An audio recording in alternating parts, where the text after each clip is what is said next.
कि पुलिस ने इनकाउंटर कैसे कर दिया, वो एक तरह से आरोपी था, उसको कैसे पुलिस ने मार दिया, मारा तो क्यों गोली मारा, इसके बाद क्या हुआ, अक्षय सिंधे की बीवी ने बाद में कौन सा केस कर दिया, जिसके बाद उसे लेकर जाया जा रहा था जेल से, और इस बीच में उसका इनकाउंटर हो गया। शाम का वक्त था ये, और आरोपी जो है अक्षय सिंधे, इसको पुलिस वैन में लेकर जा रही थी। उस वक्त पुलिस इंस्पेक्टर एक थे संजय सिंधे, ये भी सिंधे हैं। तो संजय सिंधे ने बताया, जो जिन्हों ये वो हैं, संजय सिंधे जिसके गोली से आप समझिए कि अक्षय सिंधे की मौत हुई है इनकाउंटर में। तो वो बताते हैं कि शाम को लगभग 5 बजे जो है वो अक्षय सिंधे को ले जाते हैं अपने साथ गाड़ी में, और वो गाड़ी के आगे बैठे होते हैं, और पीछे और भी उनके जो साथी होते हैं पुलिस वाले, वो पीछे अक्षय सिंधे के साथ बैठे होते हैं। और जब वो अपने कार्यालय के लिए निकल रहे थे, थाने के लिए, तो उस वक्त बीच में ही, बीच रास्ते में ही उनके साथी का पीछे से कॉल आता है। नीलेश मोरे का फोन आता है कि ये जो अक्षय सिंधे पीछे बैठा हुआ है, ये जोर जोर से चिल्ला रहा है, गालियां दे रहा है, मारपीट करने की कोशिश कर रहा है, और लगातार पुलिस को गाली दे रहा है, धमकियां दे रहा है, तो आप कुछ कीजिए। तो सीनियर इंस्पेक्टर जो होते हैं वो आगे बैठे होते हैं, तो इनको बुलाया जाता है। तो गाड़ी को रोका जाता है, जो इंस्पेक्टर ने बताया कि गाड़ी को रोका जाता है, और वो पीछे जाकर उस वैन में बैठ जाते हैं, जहां अक्षय सिंधे और भी पुलिस वालों के साथ बैठा होता है। अब यहाँ पर ये कहता है कि यहाँ पर ये पुलिस वाले कहते हैं कि जब वो पीछे बैठते हैं और अक्षय सिंधे को शांत करने की कोशिश करते हैं कि तो शांत हो जाओ, कार्रवाई हो रही है, सब कुछ अपने हिसाब से होगा, लेकिन अक्षय सिंधे लगातार पुलिस वाले को गालियां दे रहा था, जैसा पुलिस वाले बता रहे हैं। और इसी बीच क्या होता है कि ये नोक-झोंक इतनी बढ़ जाती है कि नीलेश मोरे जो होते हैं, उनके कमर पर जो पिस्टल लगी होती है, वो गाली-गलौज करते हुए अक्षय सिंधे निकाल लेता है। और वो पुलिस वाले पे तान के बोलने लगता है कि मैं सबको मार दूँगा, मैं सबको, किसी को नहीं छोड़ूँगा, और गाली-गलौज उसका लगातार चलता ही रहता है अक्षय सिंधे का। मुंबई पुलिस की ये कहानी है, और उसके बाद वो कहता है कि अब मैं किसी को जिंदा नहीं छोड़ूँगा यहाँ, अब सबको मार दूँगा, खत्म कर दूँगा। इसी बीच अक्षय सिंधे एक गोली चला देता है, और ये गोली चलाता तो है वो, और ये गोली जाकर लग जाती है वहां पर जो उनके साथ एक नीलेश मोरे होते हैं, उनको ये गोली लगती है, उनके थाई पे ये गोली लगती है, जिसके बाद वो घायल होकर वहीं गिर जाते हैं। इसके बाद भी कहते हैं अक्षय सिंधे रुकता नहीं है, वो भी लगातार धमकी दे रहा था कि मैं गोली मार दूंगा, मैं सबको खत्म कर दूंगा, मार दूंगा, और गाली गलौज भी वो कर ही रहा होता है।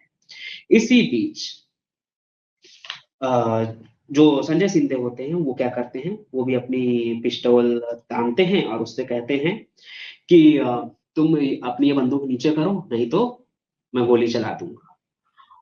अक्षय सिंह मानता नहीं है, वो लगातार पुलिस वाले को धमका रहा होता है। इसी बीच वो गोली चला देते हैं, और गोली, पुलिस की गोली जो है, वो सीधे जाके अक्षय सिंधे के सिर में लगती है, और वो वहीं घायल होकर गिर जाता है।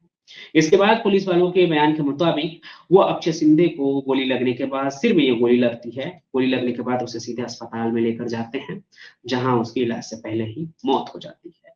अब पॉइंट ब्लैंक रेंज से अगर सिर में गोली लगे तो जान बचना तो एक तरह से नामुमकिन ही है, और अक्षय सिंधे की भी इस इनकाउंटर में मौत हो जाती है। पूरी कहानी भी आपने जानी कि उस वैन के अंदर उस शाम हुआ क्या था, और ये पुलिस वालों का ही, जो लेकर जा रहे थे अक्षय सिंधे को, उनका ही ये बयान है। तो इसके बाद जब अक्षय सिंधे का इनकाउंटर हो जाता है, अब इनकाउंटर की खबर जब बाहर आती है, तो बवाल मच जाता है।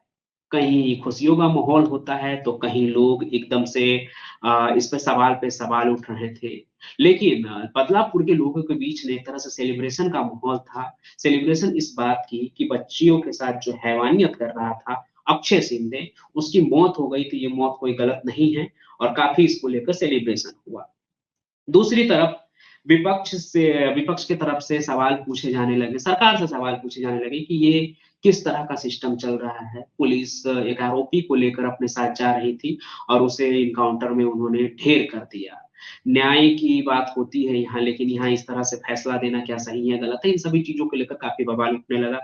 इस पर काफ़ी पोस्टर भी छपने लगे, बदलापुर में एक बदलापुर में ये इंसिडेंट हुआ था जहाँ रेप का आरोपी था अक्षय सिंधे, और उसकी मौत भी हो गई पुलिस की गोली से। तो इस तरह के पोस्टर भी लगने लगे कि बदला पूरा हो गया, मतलब जो आरोपी था उसको सजा मिल गई।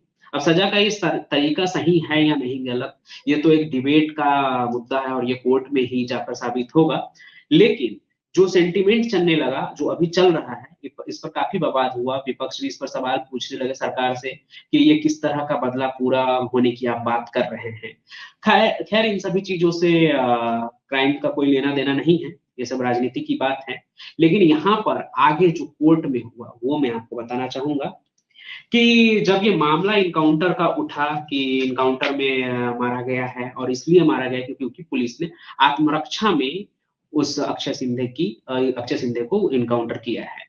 तो पहले तो कहानी ये निकल कर आ रही थी शुरू में, जब जैसे ही इनकाउंटर की खबर बाहर आई तो शुरुआत में कहानी ये बाहर निकल कर आई थी खबरों में कि अक्षय सिंधे ने खुद को गोली मार दी। अब इस बात पे विश्वास कर लेना तो बहुत ही मुश्किल है कि एक बंदा जो रेप का आरोपी है, उसने गलत काम किया, उस चीज का आरोपी अरेस्ट भी हुआ तो उस पर केस भी चलता, लेकिन वो पुलिस की हिरासत में है, 4-5 पुलिस वाले उसके साथ हैं, वो कैसे पुलिस वालों से पिस्टल छीन कर खुद को ही गोली मार लेगा, अपने सिर में गोली मार लेगा और खुद की जान ले लेगा।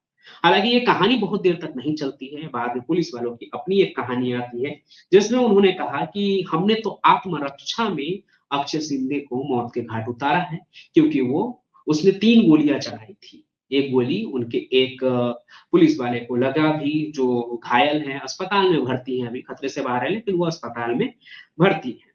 तो ये कहानी भी बाहर आई आत्मसमर्पण की। लेकिन बॉम्बे हाई कोर्ट इस पूरे इनकाउंटर पर काफी सख्त नजर आ रहे हैं। उनके कई सवाल है कि ये जो इनकाउंटर है आपका, ये पहले ही नजर में गड़बड़ दिख रहा है। गड़बड़ क्यों? इसके पीछे जो बात उठ रही है, गड़बड़ इसलिए